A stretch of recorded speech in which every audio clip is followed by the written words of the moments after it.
لِيَجْزِيَهُمُ اللَّهُ أَحْسَنَ مَا عَمِلُوا وَيَزِيدَهُم مِّن فَضْلِهِ وَاللَّهُ يَرْزُقُ مَن الحمد للہ الذی خلق الانسان علمہ البیان الشمس والقمر بحسبان اعوذ باللہ من الشیطان الرجیم بسم اللہ الرحمن الرحیم وما خلقت الجن والانس الا لیعبدون ما اريد منهم من رزق وما اريد ان يطعمون ان اللہ هو الرزاق ذو القوة المتین۔ معزز ناظرین کرام، میری طرف سے آپ کو سلام۔ آج کا ہے عنوان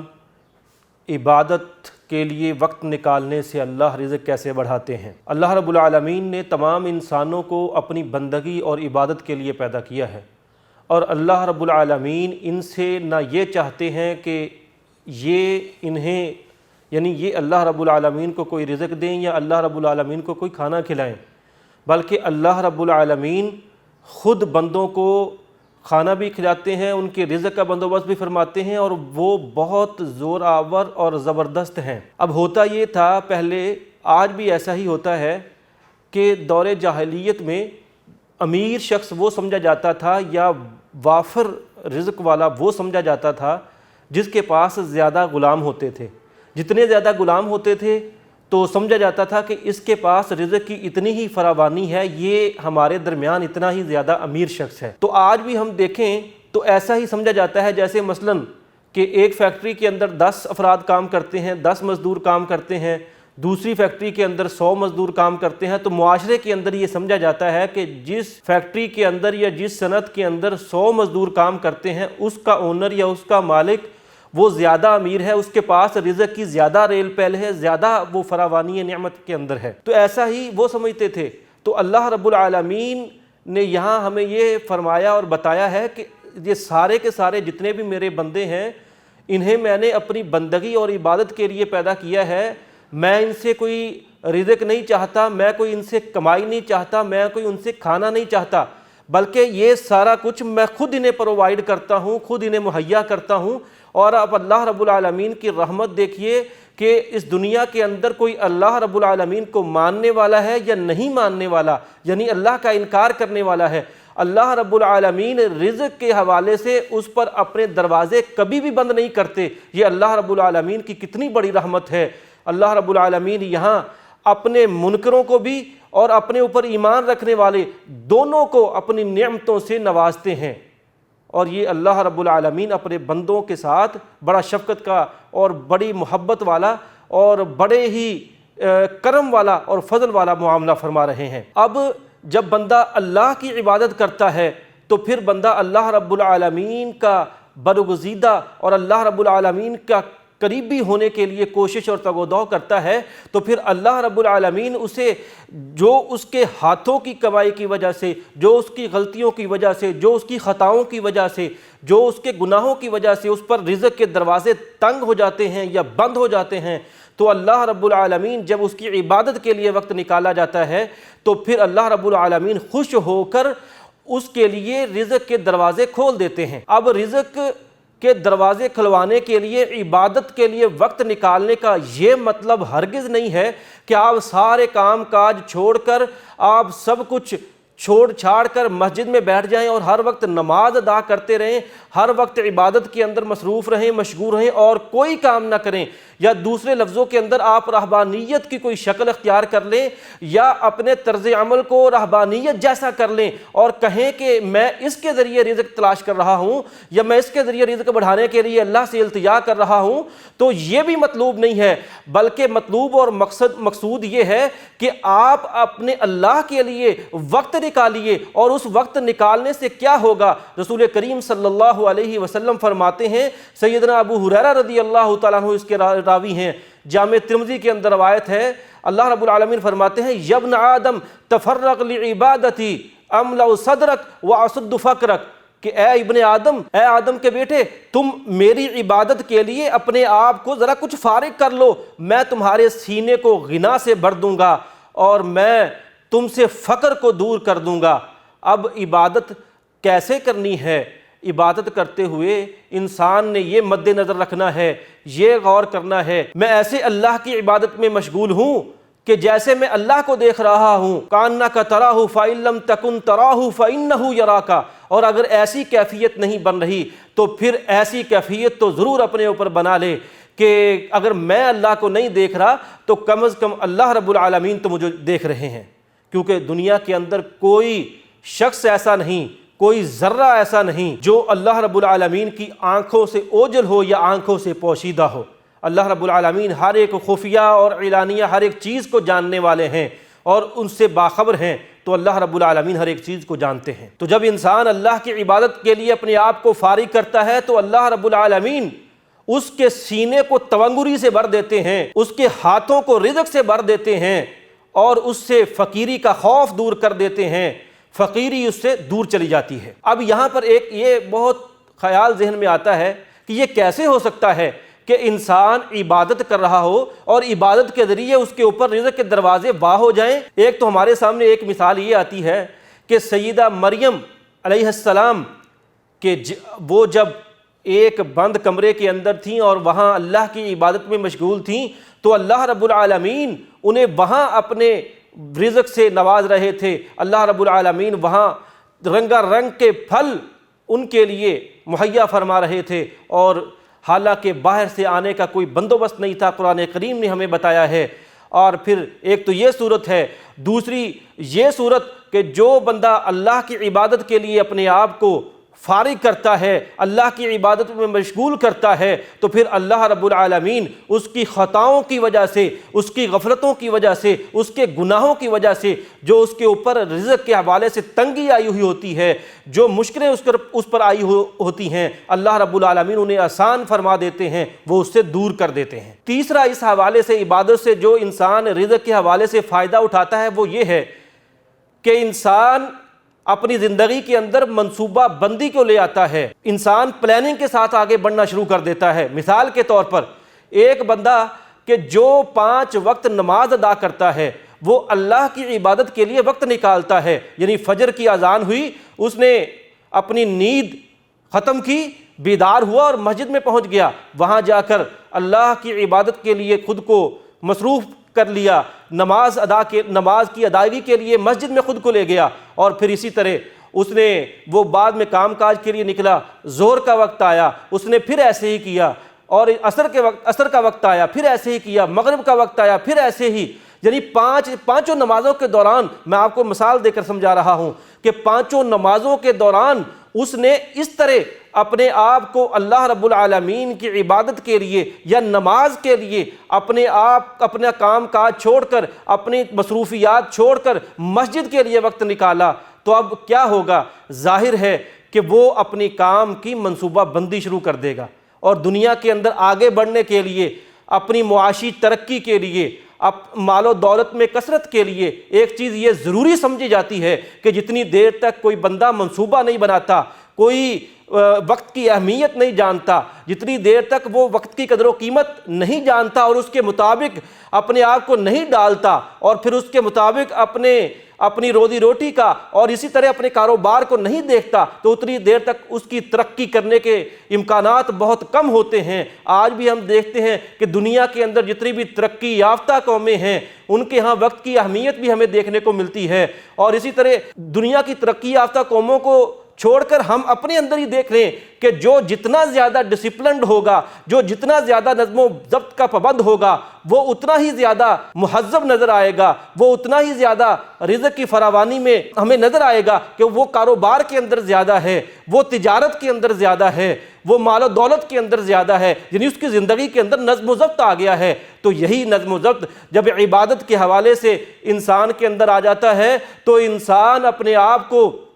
ایک ڈسپلن کا پابند بنا لیتا ہے، اور پھر ہوتا یہ ہے ایک طرف تو اس کی زندگی نظم و ضبط کے تحت آ جاتی ہے، منصوبہ بندی کے تحت آ جاتی ہے، اور دوسرا یہ ہوتا ہے کہ انسان نظم و ضبط کے ساتھ ساتھ پھر جو اپنے گناہوں کی وجہ سے، اپنی غفلتوں کی وجہ سے، اپنی کوتاہیوں کی وجہ سے، اپنی سستیوں کی وجہ سے جو اللہ رب العالمین کی طرف سے اپنی رزق کی تنگی کروا بیٹھا ہوتا ہے، پھر اللہ رب العالمین اپنی عبادت میں مشغول دیکھ کر اس پر اپنی رحمت کے دروازے کھول دیتے ہیں، رزق کے دروازے کشادہ کر دیتے ہیں، اور پھر اس کو تنگی کا احساس نہیں ہوتا بلکہ اس سے فقر دور ہو جاتا ہے۔ اور چوتھا اس حوالے سے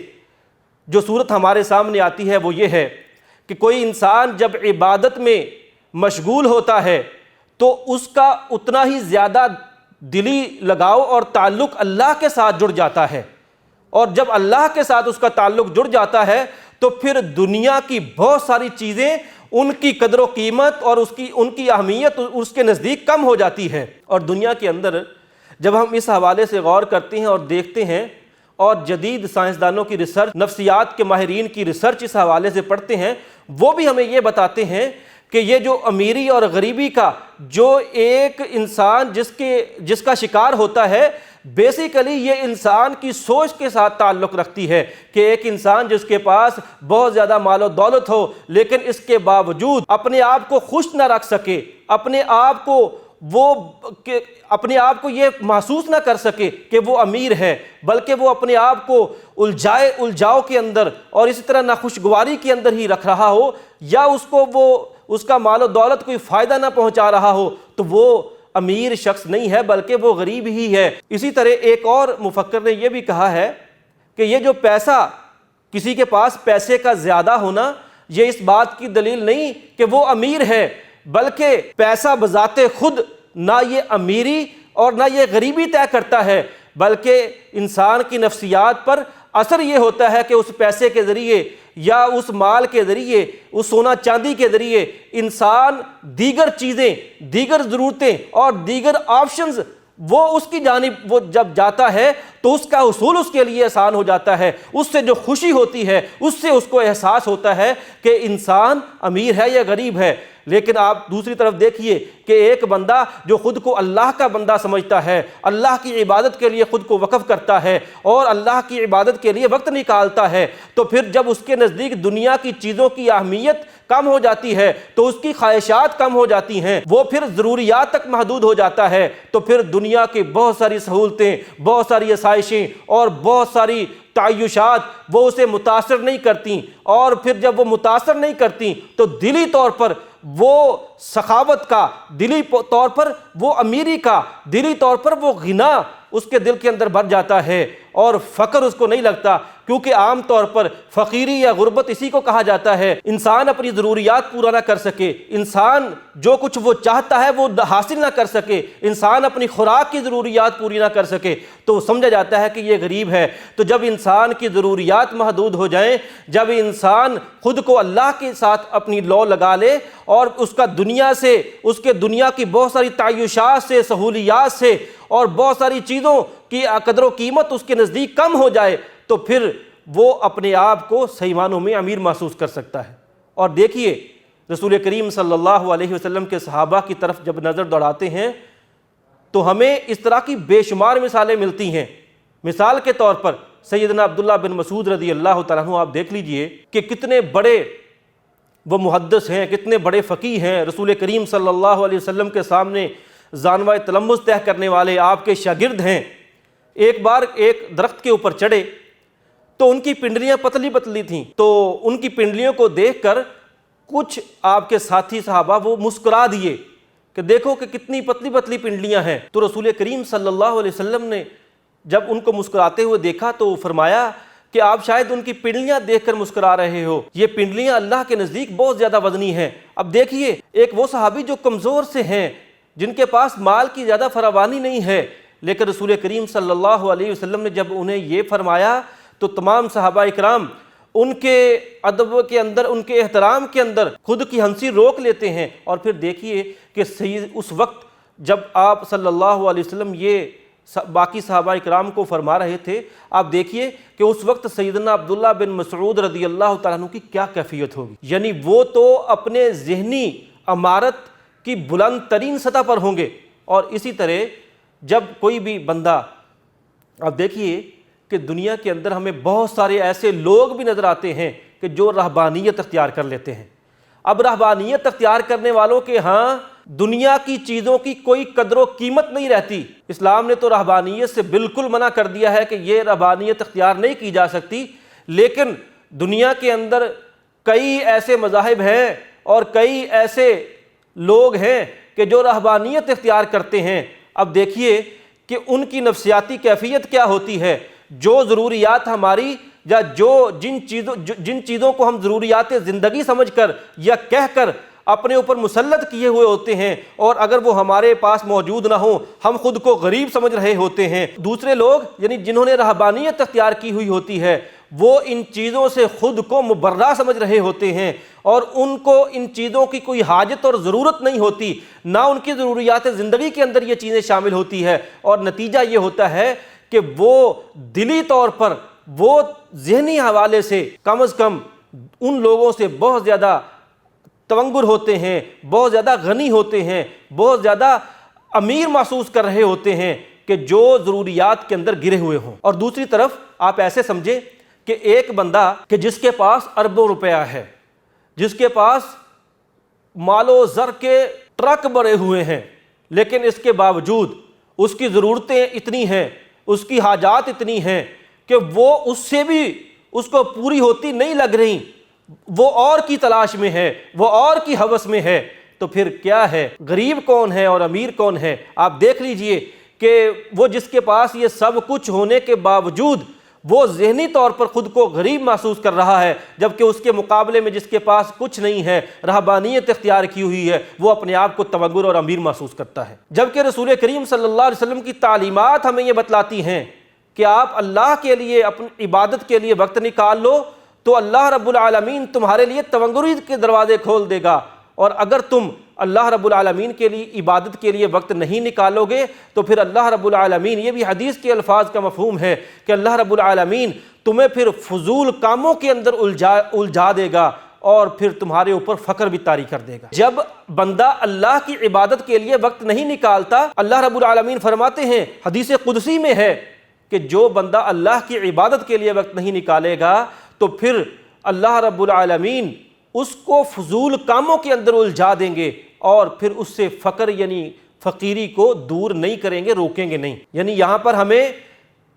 دو سزائیں اور دو جزائیں ملتی نظر آ رہی ہیں۔ یعنی جو بندہ اپنے آپ کو عبادت کے لیے وقت نکال لیتا ہے، عبادت کے لیے مشغول کر لیتا ہے، تو اللہ رب العالمین اسے جزا کے طور پر، انعام کے طور پر یہ دیں گے کہ اس کو فقیری سے دور کر دیں گے، اس کے دل کو غنا سے، سخاوت سے بھر دیں گے، اس کے ہاتھوں کو رزق سے بھر دیں گے۔ اور اگر وہ اللہ کی عبادت کے لیے خود کو مشغول نہیں کرے گا تو اس کو دو سزائیں یہ ملیں گی کہ اللہ رب العالمین اسے فضول کاموں کے اندر الجھا دیں گے، اور پھر اس سے فقیری کو دور نہیں کریں گے، اور بلکہ فقیری کے اندر اسے ڈال دیں گے۔ اب دیکھیے ذرا یہاں پر آپ نے دیکھا ہوگا، میں نے بھی کئی ایسے لوگوں کو دیکھا ہے کہ جو نماز تک کی پابندی نہیں کرتے بلکہ نماز پڑھتے ہی نہیں ہیں، سال میں شاید عید کی نماز پڑھنے کی بھی توفیق انہیں ملے کہ نہ ملے، نماز جنازہ کے لیے کبھی نہیں گئے، یعنی عبادت کی طرف تو وہ آتے ہی نہیں ہیں، ذکر و اذکار کی طرف تو وہ آتے ہی نہیں ہیں۔ اب کیا ہوتا ہے، ان کے پاس اگر روپے کی شکل میں، اگر کرنسی کی صورت میں لاکھوں کروڑوں اربوں روپیہ بھی موجود ہو تو کیا ہوتا ہے، آپ دیکھ لیجئے۔ میں نے دیکھا ہے، میرا بھی مشاہدہ ہے کہ بہت سارے ایسے لوگ کہ وہ فضول کاموں کے اندر الجھے ہوئے ہوتے ہیں، فضولیات کے اندر، لغو کاموں کے اندر اپنے آپ کو الجھایا ہوا ہوتا ہے، بلکہ الجھے ہوئے ہوتے ہیں، اور اس الجھنے کی وجہ سے وہ اپنے آپ کو بیچارگی کے اندر، لاچارگی کے اندر محسوس کرتے ہیں، اور اپنے آپ کو لاچار محسوس کرتے ہوئے وہ اسی طرح ہی فیل کر رہے ہوتے ہیں کہ جیسے ایک غریب بندہ روزی نہ ملنے کی وجہ سے، ایک غریب بندہ خوراک نہ ملنے کی وجہ سے پریشان ہوتا ہے۔ مثال کے طور پر ایسا شخص کہ جو عبادت بالکل نہیں کرتا، شراب پیتا ہے، یا اسی طرح کسی اور برائی کے اندر ملوث ہے، یا اسی طرح وہ فضول کاموں کے اندر کہ جس کا نہ دنیاوی حوالے سے کوئی فائدہ ہے، نہ دین کے حوالے سے بلکہ نقصان ہے، ایسے کاموں کے اندر مشغول ہے، الجھا ہوا ہے، تو دیکھیے کہ ایک طرف وہ ہے، دوسری طرف وہ کہ جس نے اپنے آپ کو اللہ کی عبادت کے لیے کچھ وقت نکالا ہوا ہے، اپنی پلاننگ اس طرح کی ہوئی ہے کہ اللہ کی عبادت کے لیے وہ وقت نکال پائے، یا سادہ زبان میں کہ وہ نمازوں کے لیے وقت نکال لے۔ تو آپ دیکھیے ذرا کہ ایک طرف وہ بندہ ہے، دوسری طرف یہ ہے کہ اللہ رب العالمین فرماتے ہیں کہ میں جب ایسے کاموں کے اندر جو فضول ہے مشغول کر دوں گا تو پھر کیا ہے؟ اس کی امارت کا احساس کدھر گیا؟ اس کے دل کے اندر جو غنا کا ایک تصور اور ایک امیج ہونا چاہیے تھا وہ کدھر گیا؟ بلکہ اس کے دل کے اندر یہی ہوگا، یار میں یہ نہیں کر سکا، میں فلاں نہیں کر سکا، یعنی وہ سارے احساسات وہ ہوں گے جو ایک فقیر کے احساس ہوتے ہیں۔ اللہ کی عبادت کے لیے خود کو فارغ کر لینا، اللہ کی عبادت کے لیے وقت نکال لینا، یہ ہمارے لیے ضروری ہے، اور پھر اللہ رب العالمین اس کے بدلے میں ہمارے دل کے اندر